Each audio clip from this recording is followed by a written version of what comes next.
Greetings, dear ones. I'm Kryon of Magnetic Service. And the message to follow is exactly what my partner thought it would be. There is a protocol that I work with, if you can even call me an I. And that protocol is with my partner, where he gets the opportunity to enhance a message that he hears for the first time in one place. And he would be hesitant to ever repeat a channeling. Hesitant if he heard it coming again in the way that it had been given before, because in his mind it always has to be original. And so in order to enhance the instructions for him, we stop the recorder the first time around. And now we give the message again. And those who have heard the message that are hearing this one will recognize it. The structure is the same. The verbiage, very similar. Dear human beings, you want to singularize everything that is. You have a tendency to take that which you are in your dimensionality and place it upon God. And it's not surprising, and there's no judgment. It's all you have, and your reality is your reality. And therefore, you place upon God that which you know, not that which you don't know. But now it is up to me to give this explanation to you again about the human soul, which is not really human at all. Let me state this, that the creative source of the universe always was and always will be. That which you call the creative source, which you have labeled God, or which you have labeled Spirit, is what we are talking about now.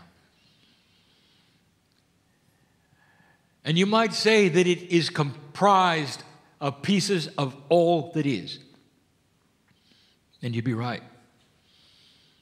And even before this universe existed, it was there. It is responsible for all that exists anywhere, including the universes that existed that are before yours and coexistent with yours now, that you know nothing about. This is the creative source. And that particular source that you call God has a soup of energy that is what you would best call a quantum soup. It is beyond your physics. It is beyond quantum physics. It is in a realm all by itself, which is God. It is spectacular and beautiful. And you were there. You were there because you, the very core of you, is part of God. I want you to really get this straight. Can you imagine being here? Literally and able to see any part of your beautiful universe, the very creation itself, to exist in front of a supernova and watch it work and explode, and the light that existed from it, all knowing it was part of natural physics, part of the creating process, the cycles of energy. There would be no harm come to you. You would be able to see and hear everything that is seeable or hearable in any dimension that exists. Your senses would be so grand and so great, you would know of things in great distances, as though they were happening all at once around you, and you would be able to separate anything, no matter where it was, and even hold an image of it. The creative source is that way. Everything that you can imagine, which is God, is bigger than you can imagine. And you were there. We only have the word you. And I'm not talking about the human you. And you know that. You are part of me. I am part of you. This is the hardest thing we will ever teach. We'll continue to teach it. The linear mind doesn't understand it. And that is also on purpose. If you could see who you were, you wouldn't stick around being who you are. It's hidden from you. Some of the teaching in the New Energy is an expansive consciousness where you are seeing more of who you are. And in that expansive consciousness, it's not just about discovery of a new biology or new inventions. It's a realization of the who when it comes to that which is in you. Imbued in every piece, every molecule of DNA, imbued in there is the Creator. It's in a way you cannot itemize, and you cannot count it. And neither can you count souls on the planet, because they're not singular. The soup, which is God, becomes your soul. And this is the hard part. And before I'm done today, if you think this is confusing, just wait. Because what I have to reveal is not something that you can cognize easily. And it's not something that you are really ready to understand fully. But I want to tell you, even in your confusion, I want you to see the grandness of what is here. The grand thing is that you are part of the creative source. When the restraints of humanism are lifted from you, dear human being, you are God. And you are not a part of God. You are God. Because the soup of God does not compartmentalize itself and slip into human bodies with names and personalities. And that is what I want to tell you. Number one, the souls that are in you are not singular, they are part of the whole. That's easy to say, but hard to grasp. When you look at another human being and you give them the honoring of greeting the God inside, which you have often said, Namaste. You greet the God in them that is the God in you. Did you ever think they're the same soul? No. You have your soul, they have theirs. That's what you think. And it's the best you can do. Because if you combine them together, there are problems with your mind. The mind that is linear and wants your soul to be yours alone will keep you from understanding this message. And what I'm going to tell you is that when you cross the bridge of understanding, you'll understand that it amplifies things. It does not change them and subtract in their magnificence. There is no such thing as a singular soul. It is always connected to the whole. The soup of God is always in a soup. You might call it a collective if you wish, and it does not separate itself. Pieces and parts of it, if you wish to call it that, inhabit the human body and consciousness, and you identify it as your soul. My partner's teaching this year will be about the 9 attributes of the human being, and 3 of those are the soul group. And he talks about the core. And that is what you feel when you get into a deep meditative state. You touch the core, and you think it's you. It isn't. It's everybody. And that's why it is so magnificent. I don't want you to think this is a foreign entity inside you. It is you. But you are God. The only linear thing is that humans live in 3D and never see the connection.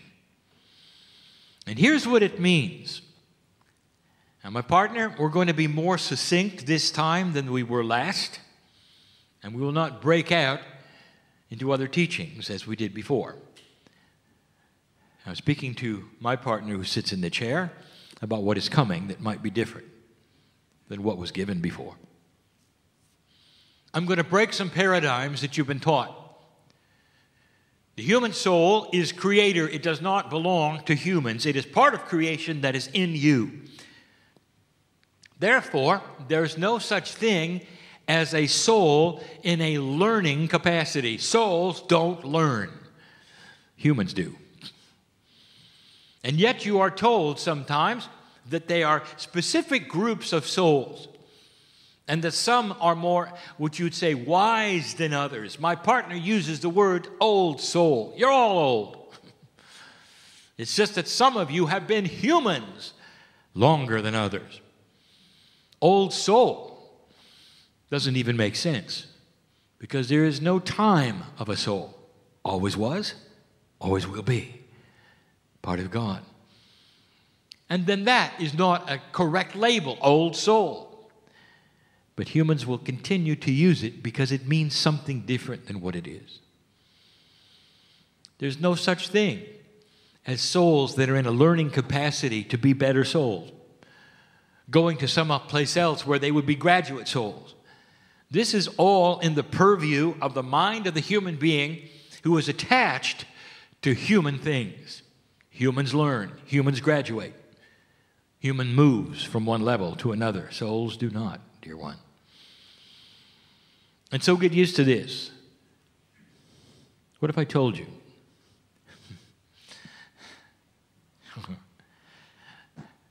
Your soul is identical in its magnificence to every soul on this planet. What's the worst human being you could think of? In history, alive now, worst one has the same soul you do. And what should that tell you about free choice? It tells you that this specific, magnificent piece of God is available at full strength, really, to any human by free choice who wishes to look there. We gave you a channel once before that said what the rules were of spirit was that we cannot intervene with free choice. We can watch you make the mistakes. We can watch you turn your back upon what is inside you that's magnificent. We can watch you develop evil. And we can't do anything. It has to be you. It has to be that which is human that makes the choice. Those who have been humans longer on this planet make better choices because they are aware of the God inside at some level. That's just one attribute that I want to demystify how this works. This one is similar. There is no advancement of souls. You should know this. There is this feeling that human beings have that you start as an animal and graduate to a human. And that somehow the soul goes through certain incarnations where it is a lesser human being or perhaps in an animal in order to graduate to an old soul. Any of these things, you just name them, they're all around. That's what humans do. They make levels of advancement and importance. And they place them upon God and even teach them. That diminishes the creative source. Kryon, you mean the animals don't have souls? I didn't say that. They have a different kind of what you call soul, and yes, it reincarnates, and we've told you that before, but it never crosses the barrier of animal to human, ever. It's precious and it's sacred what is inside you, human being. It belongs to your DNA and it's part of a plan. It didn't start as an animal. There are those who actually think that The smaller the animal, the lower the soul. You start as a hamster, you become a dolphin someday, and then you're a human. By the way, that's taught in places. I want to tell you, that's not the way of it at all. It just isn't. And so there is no learning, there is no levels of advancement, and there's no hierarchy. Wait a minute, Kryon, what about archangels and lesser angels? We've given that discussion before. It's only in your thinking where you put them and what you name them. That is a human attribute. It is not God. There's no management system or flow charts with God. There is no hierarchy of who is in charge of whom or what with God. It is a system that is known by all. It is beautiful, and it is sacred, and it is perfect. There are those scientists who have looked out into the universe, and they're starting to realize it could not have been made by accident. And they are struggling with this because it is outside of the reality they have of evolution being chance. Well, it isn't. It's designed. And if you want to know why this galaxy was designed the way it is, I will tell you, it's so you could sit on this earth and hear these words. It's all about you. It really is. Everything revolves around the human being on this planet, and the animals know it at some levels. They all know it. Getting you to realize it has been slow. And now that is the task, is it not? To understand that the system supports you. You are not bucking the system. When you go outside and you look at the things you don't think you can control, the things that happen to you, the weather and all the things that you say you're just bounced around from place to place, all of them are invitations for you to change. Perhaps you know humans who have had very unfortunate lives and everything bad has happened to them at every single juncture. Dear human being, that particular human had a grand opportunity to be brought to zero and take the hand of God. And instead of turning their backs, to actually enhance their lives and understand. And they either did or they didn't. And this is the free choice. To some of you, you look at life and say, well, it doesn't make sense to me because it seems cruel, or this or that has happened to them or me. Not understanding, these have all been synchronistic turning point possibilities and potentials. And some will wallow in the grief of them, and some will take the hand of God and move forward. That are decision points we give humanity over and over, and it's not always through grief. Sometimes it's through joy and celebration. Depends upon who you are, where you've been. Old soul, you see, even I will use the word. Your soul is forever. It's unchangeable. It's perfect. It's beautiful. What do you call it? Your higher self. That's a good one. That is the self that vibrates higher than you do. The part of God.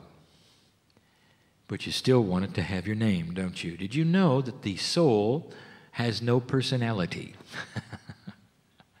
There's no attributes of humanism at all in the soul. Oh, if I could really give you the picture.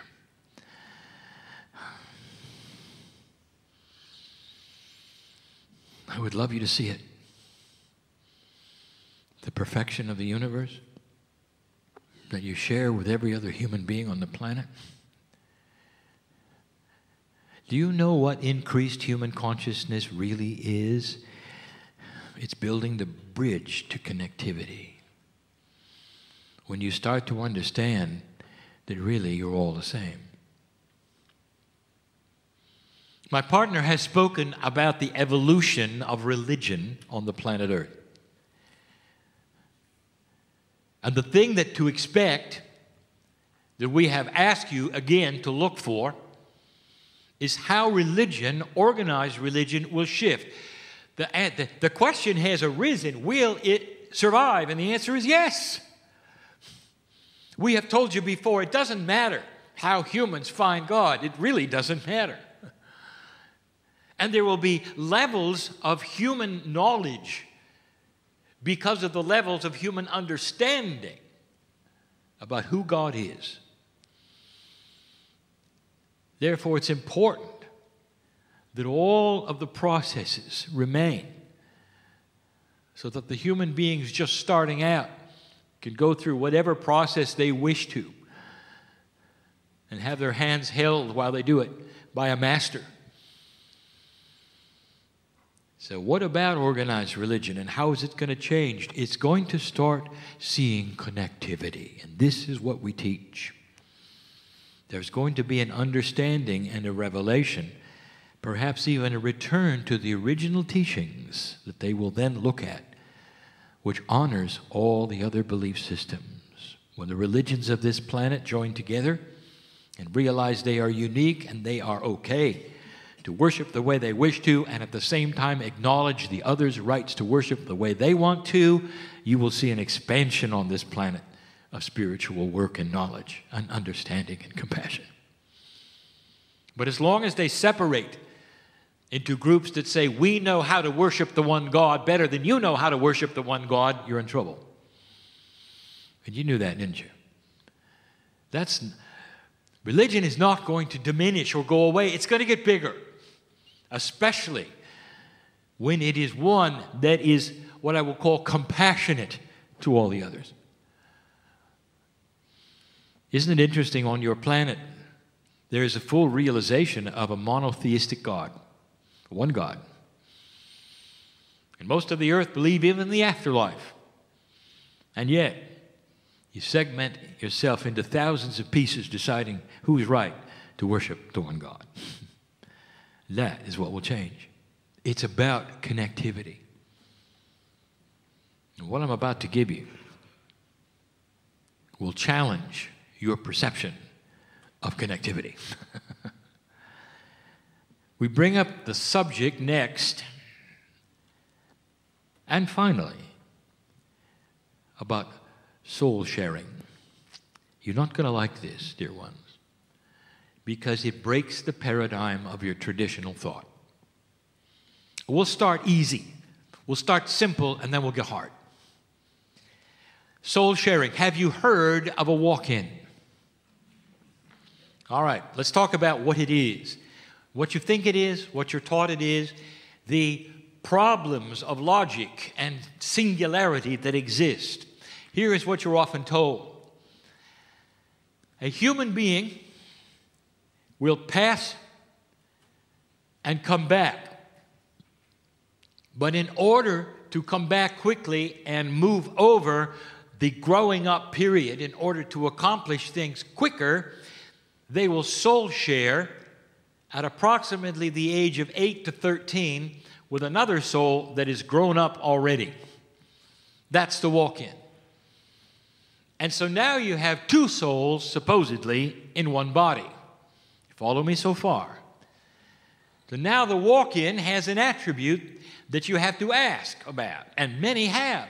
All right, what happens to the first soul? Does it take a subservient position? If the name is Sally and the second soul comes in, and that was Henry, it's confusing. What does Henry think about it, being in another gender with Sally? Can they exist together? Does one take a back seat? Does one go forward? Does one simply give up and go back? What is the process of this? And human beings that are esoteric wring their hands and have discussions and say, how can this be? And what do we make of it? And we sit by and we look at it and we go, what are you talking about? You have a 3D argument going on, and all of the machinations of your logic puzzles have been created by you. Because Henry and Sally are just fine with it all. You see, what you don't know and what you haven't figured out, there aren't two souls in that body. There's just one called God. The Henry and the Sally, that's what you made of it. One soul joining another and soul sharing is like God with God. It's you with you. You just got bigger. There will be arguments. Well, what attributes of the Akash belong to Sally? And what attributes of the Akash belong to Henry? What if I told you they combined them? What if I told you things just got bigger with the walk-in? Would that be all right? What if I told you the whole purpose of the walk-in is combined Akash? So that the experiences of many lifetimes, apart from what you think is singular in your past lives, can combine into another human being as one. Now that's confusing. You see, it's bigger than you think. There are no puzzles to figure out with the majesty of God. A walk-in, it's very common, especially with an old soul passing and coming back quickly into one who has already grown. It is a system of benevolence, of understanding, a fast-tracking system that allows things to happen better than they would have otherwise and taking less time. And by the way, it's often in a family. Now, this is going to get worse if you're confused already. The next subject, soulmates. It's not what you think. One person meets another person, and they have a connection. And it doesn't matter. It's outside of romance, although that's there too, to really confuse things. It may be a past life as a brother, sister, mother, dad, but they know the person. They think like the person. They can have conversations and looking at each other's eyes and just being amazed. They must have spent lifetimes together in order to have this similarity of thought and thinking, of ideas, passions. There's an attraction to be with that person. Just stay with that person. Because they represent something that is so special, and you call it soulmate. Let me tell you. What if I told you you just met yourself? I told you it'd get spooky. What if soul sharing is something where you met a piece of yourself in another human being? And if I told you that, will you walk out of the room and say, this is not for me, this can't be for me? I want to tell you, I want you to use your discernment. If God is not singular, and you are a piece of the whole, and everybody is in you, and you are in everybody else, why is that so spooky? That you would see a piece of yourself in another human being, because that's the way soul sharing works. It's hard to describe, because you want to singularize it. Instead of seeing the glory of God in that person, you're seeing you in them. Because you have been together in one human body in the past. That's what a soulmate is. No wonder you're attracted to them. And they're attracted to you. Soul sharing cannot be explained satisfactorily to any single-digit dimensional human being. And everything that I'm doing now will simply complicate it. Let me tell you the most complicated one. And then I want to give you an example. And after that, we'll close. I have told you that there is a system of reincarnation that honors the family. And that at the very least, the system has one generation skipped for reincarnation within a family. Most of the time, it's 2 generations, but often it's every other generation. And this allows for new souls coming in to learn and for old souls to be their children and their parents, if you see what I'm saying, and vice versa. It mixes it up, and it's helpful for both. For instance, old soul, your children are probably not, but your grandchildren are. You see where this is going? Skipping every other generation. And you know this is true. For in a generality, we will say, you know your children best, but when your grandchildren came in, you saw something in them that you recognized. Now, I want to make this so clear, and I cannot. This is very, very understandable to you, and it's fine as long as the grandparents are dead. But if they're alive, now there's a problem. Because I've just told you that your grandchildren could be you. What do you think of that? You look in their eyes and you know what's in there, don't you? There's a connection and they're on to you. They know that you're going to give them everything they want.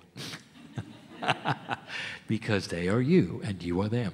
The peace of God you have shared is not a singular soul with your name on it or their name on it. Pieces of you are in them. And it's not just chemistry. We'll talk about that tomorrow night. To complicate all of this, I'll talk about inheritance that is different between Akashic and chemical. Really, to mix it all up. So who are you? Who are you? Is it possible? The more you get to know each other, the more you see the same God in all of you. The connectivity is what solves the problems of human variety, of you not getting along. There'll come a day, dear ones, if you follow the same progressions of those before you on other planets who have gone through this before, there'll come a time when you acknowledge the similar God in all of you first, and then the personality differences second. This is a secret to peace on earth. Looking at the other one and knowing their desires are the same as yours. That it's compassion, not trickery. It's generosity and not bullying. And you start to look at what creates what it creates in personalities differently and aside from the God inside. You'll see their degree of awakening and help them to do what you've done through what you can show them in your graciousness and in your maturity in how you live. That's the only vehicle of teaching other human beings about God that we have to give you. Let me give you a little story, and then we close. I want to talk about Evelyn, the everlasting tree.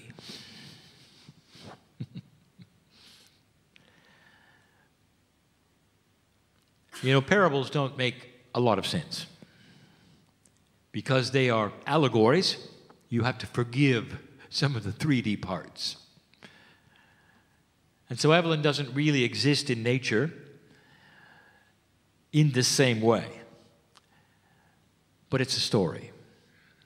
And it's close enough to what nature does so that you will understand. Evelyn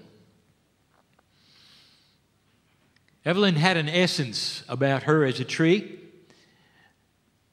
The essence of Gaia was there, and she knew she was Evelyn. She had the consciousness of a grand plant that she was. Her purpose, her sole purpose, was to grow as much as she could and to give oxygen to the planet for humanity. Evelyn put down roots, as trees do as they grow. And she could feel her roots go down. And they would then absorb those things which she needed for her growth. The resources of the dirt of the earth were in her roots. And she grew taller. As she grew taller, her roots then spread out more in order to anchor the size that she was and the majesty she represented in her forest. Now, Evelyn wasn't really aware of all of the roots. There were so many of them over time. But one in particular found its way back to the surface, a great distance from her, many meters, and sprouted. And this sprout then became a tree. And this little sprout started growing just like Evelyn had. And it had a name. Martha. Now here is Evelyn watching Martha grow up. Martha grew from Evelyn's root. Now Martha, over a period of time, put down some roots, and the same thing happened with her. In the same time, Evelyn had other sprouts going on in the other direction. They were Evelyn's roots, sprouting as other trees with other names. You see where I'm going with this? Eventually we have a forest, and all the roots are connected. They're all connected. The life force of the nutrients of the planet are surging through all of them. There is no beginning or end of any root. They're all connected to each other. Now, I want to interview Evelyn. Evelyn, who are you? As you look around the forest, are you Evelyn? Or are you also Martha and George, Sally? Who are you? And Evelyn would have to stand tall and say, I am all of them, and they are all of me, because our roots are combined together from the same source. I want you to look at that. And I want you to understand that it is the metaphor of who you are. In nature, you look at these kinds of things and you say, how unique. You don't see it as you do yourselves, with individual personalities, lives to live, or you walk around. But it's true. Connectivity and the realization of it and the oneness that is all is going to be the salvation of humanity. But it has to start, literally start, with you understanding that the soul inside you is bigger than anything you ever thought. Now, I told you a moment ago the soul has no personality. Not like you think. But it does have an attribute. It has perfection, love, benevolence. That's what you feel. The hand of the soul, which is God, is always open to you. Always. From the moment you're born, the invitation is to discover who you are, to take that hand and move into a position where you can change the planet. And old soul, you've lived long enough to come to this point and hear this message. Well, you know I'm right. Because this is the time to take that hand. It's got to be with your free choice, with your intent, and with your understanding. That's what I want to do. Don't do anything because you should. Or because you came to a meeting and heard a channel that may have moved you. Now you should do something. Don't do that. I want you to sit by yourself alone in a chair and ask your body, is there more? And it will shiver in response. And the first thing it's going to say is, what took you so long to ask? And it'll say, yes. And that is the beginning of discovery. My partner did that. He did it 23 years ago. He started with himself. He was afraid. What energy is talking through me? How could it do this? Is it the devil? All of the things that linear minds go through tradition and training and misinformation was there. All of it. Until he got to a place of pure emotion where he wept with the understanding that he was more than he thought. And it led him right to the source. That's the invitation, dear one, of every single human being on the planet. If you relax and talk to that which is your innate in your body and let it help guide you to the truth, you'll get it. Don't listen to me. Don't listen to another human being. I want you to start listening to you. Start asking yourselves and yourselves what it is you need to know. And it'll tell you. Is this channeling real or is it not? Use your discretion and your discernment and all the words you want. Discern the energy of the day. My partner steps aside for this, and now he comes back in a moment. All this time to give you a message of love coming from that source, which is you. You ought to recognize this voice. Not the human voice, the other one that's been talking to you in the third language all this time. Whispering, listen, listen, listen. This is what you came for. It really is. Dear old soul, you are the hope of the planet. Whoever is listening to this and cognizes the truth of it, you'll know this is your time. Get on with it. And so it is.